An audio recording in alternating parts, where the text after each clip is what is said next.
Good evening, good afternoon, ladies and gentlemen. Welcome back to another episode of Hightop Sports. You guys loved the offensive line video a lot, which I'm glad because I enjoyed making it. And I also enjoyed making this defensive line video. I think it gives us some insight, may excite some of us. It excited me a little bit. It might answer some questions we might have too, because we're talking about we're missing on guys, we're whiffing.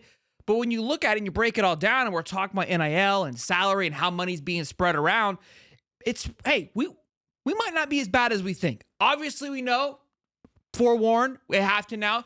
Disney Gator, as I like to call it. But look, I'm excited. I'm fired up. Let's roll the intro. Let's talk all about it, boys.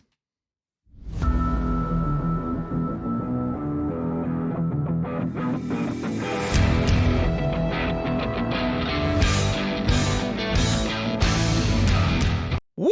All right, boys and girls, good evening, good afternoon. Like I said, welcome back. So today we are going to be going over the defensive line. If this is your first time to this type of video, what we do is we look at last year. I take a look at the depth chart and kind of give us the best idea of how the starting lineup played itself out. And then we'll look at the people who left and then the people coming in. So where it was, what happened, and where we are now, and what it looks like it's going to be headed into 2024. Now, when we get to that third slide, the projection, that's all opinion. That's what I feel. So that is left open to a discussion in the comment sections. I think so-and-so is going to be here. I think so-and-so. There's really no right or wrong answer. It's to get a gauge. We're all addicted to the process. We want to know what's going on. That's the point of it. Let's dive right into it.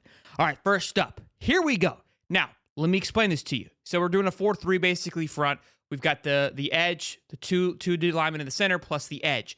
That red line there, because we don't have a 5 front like the offensive line, is basically the extension of the bench because we rotated a lot of guys out. So obviously we got the first and the second. That line is like another defense for the bench. Hopefully that makes sense. When we go through this, I think it'll make a little more sense.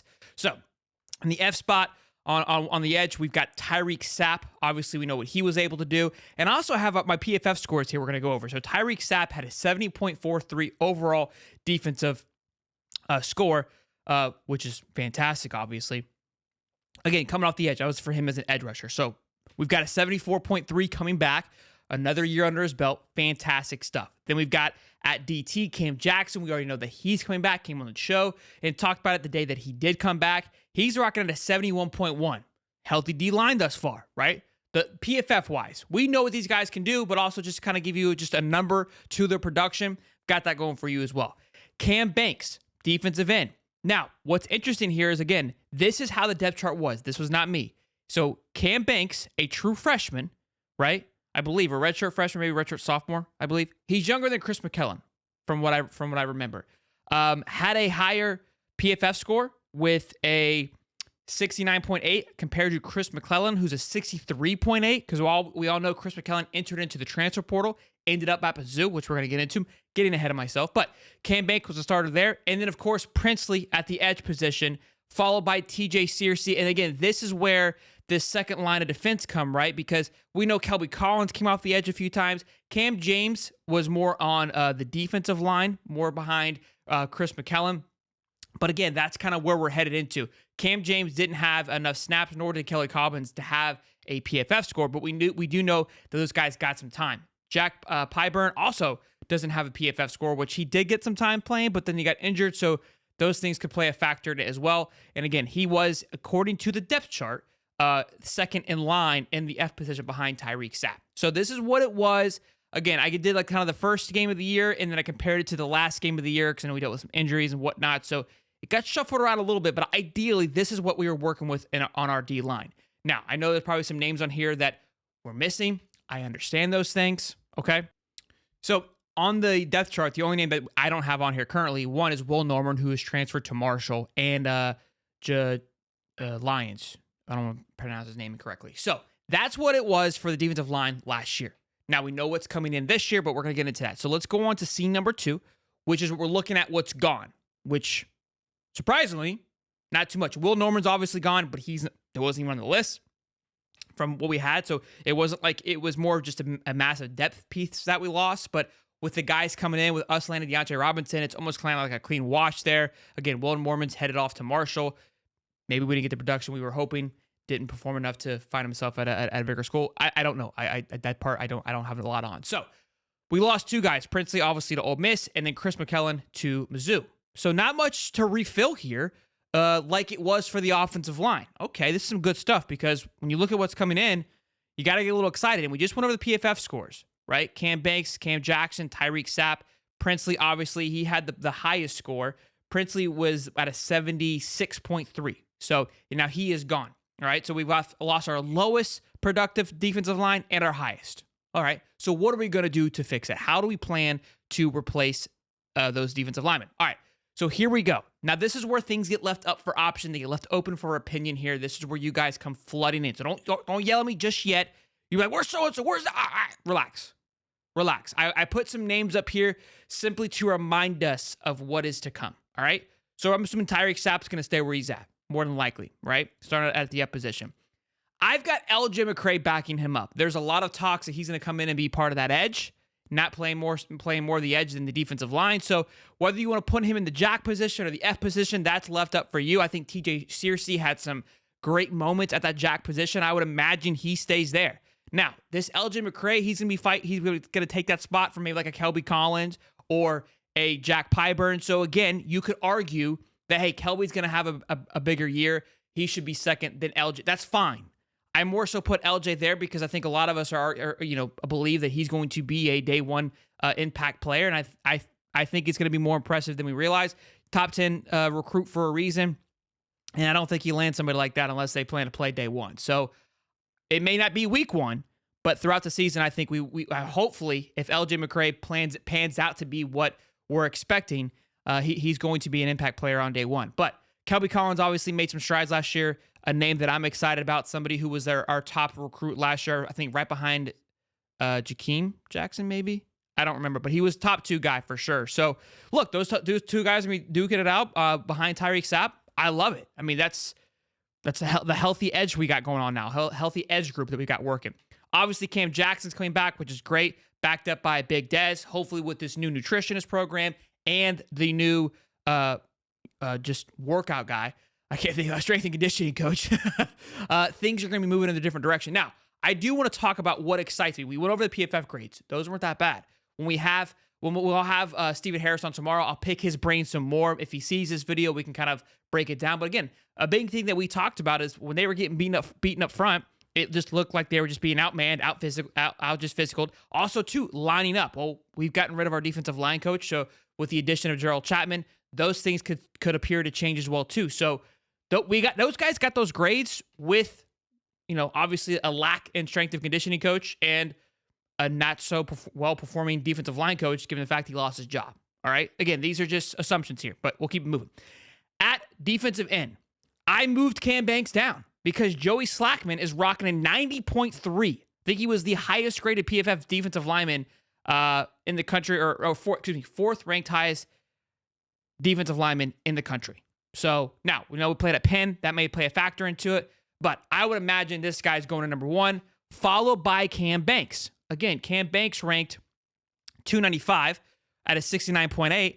That's one hell of a backup now. That depth just got extremely better. So we're wondering, well, why did Chris McKellen leave? Look, well, he just fell even further down the line. And Cam Banks is younger than Chris McKellen is and was outperforming him already. So another year in Austin Armstrong's system, another year with a new strength and conditioning coach, another year just in this process. And now he gets to go behind Joey Slackman.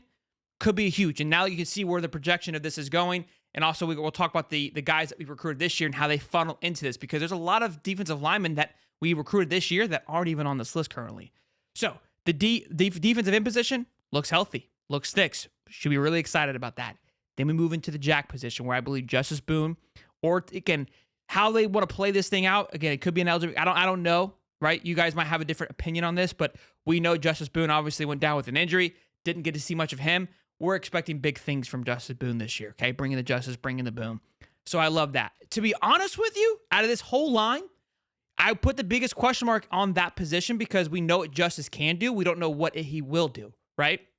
But we saw TJ Searcy make leaps and bounds next year. So if that's the 1-2 punch, hey, I'm not mad about it. On top of, we'll get into the bench here in just a moment, of helping supply that. Because again, Jack Pyburn's going to have another year under his belt. I don't even have him on here because I feel like he might drop down the totem pole a little bit with the talent. we have coming in and LJ McCray, Kelby Collins making a step up, right? And then I've got George Gums here. I'm not saying George Gums is going to be over the likes of Jack Pyburn, but George Gums, his score was a 62.3, which is just under, he would be our lowest rated defensive lineman as of last year if he were on the team last year at Northern Illinois. But again, that was in the edge rushing position. So we all kind of knew when we got George Gums that it was more of a depth add with a big upside potential just because of his sheer size alone. For those of you who don't know, he was recruited as a tight end, but this guy's a physical freak. I mean, he is a monster. So this could be a little dark night that we don't know what comes from it. But that's why I put him there more so we could kind of remember, because I know you guys remember the likes of Jack Pyburn and those other guys coming off the edge. As for what's coming in this class, we got Brian Taylor, the JUCO player. We'll see how he fits into the scheme as well. I'm sure he'll get some snaps somewhere along this line, whether it's DE or, again, in the F or the Jack position. So the defensive line, again, things that we were concerned about. We were wanting more defensive line. I like where it's headed. It's got the youth still, but it's got a youth with experience, which excites me. It has the veteran experience with Cam Jackson and Joey Slackman and Tyreek Sapp now. You've got three, I would say, certified vets running the front game. Justice Boone has obviously a veteran experience, just the playing time lacks a little bit due to his injury. But that front now looks extremely healthy. Something else that we keep talking about that we're noticing, hey, we keep missing out on these cornerbacks. Look, even Stephen Harris said this. The cornerback play will improve dramatically if the front seven can improve dramatically. Well, this is the first part of that, right? Is this line right here. And we've got a new coach coming in. We've got the new linebacker coach coming in who's also executive head coach, and Ron Robertson. So a lot of things moving in the right direction where, look, if this line steps up their play dramatically, the cornerback room doesn't need as much maybe as a flip than we think it does. Because, again, we're going to talk about that room as well. I'm waiting to see if anything else happens within the next 48 hours or so, if that room does get a little bit thicker, more of the safeties and the cornerback room.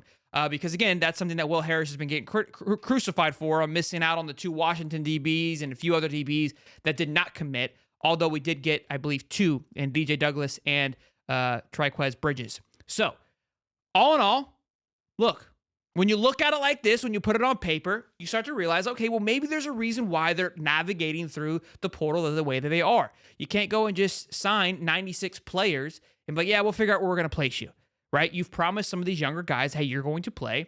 They've already signed an NIL deal. They're obligated to make those NIL contributes to those guys. So all those things are something to consider. But all in all, I'm really excited for this defensive line. Again, especially when you look at the PFF grade, right, on what is coming back. TJ Searcy had a 64.45, which was still higher than Chris McKellen in his first year as a true freshman. I mean, TJ Searcy was one of our breakout players when we did our draft. So a lot of great things. Kelby Collins with a 69.6. Now he was a true freshman last year as well too. So a lot of upside. And again, Tyreek Sapp was a 74.3.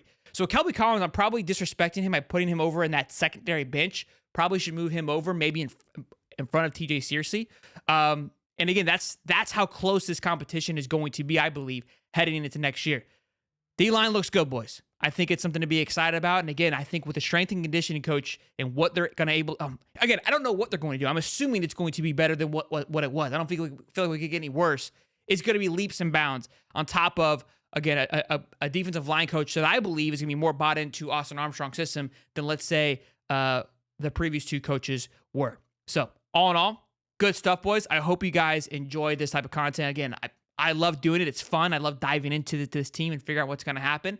Be sure to let me know in your comments down below, of course, how you feel about it. And smash the like button and subscribe. And I'll see you guys in the next one. Peace!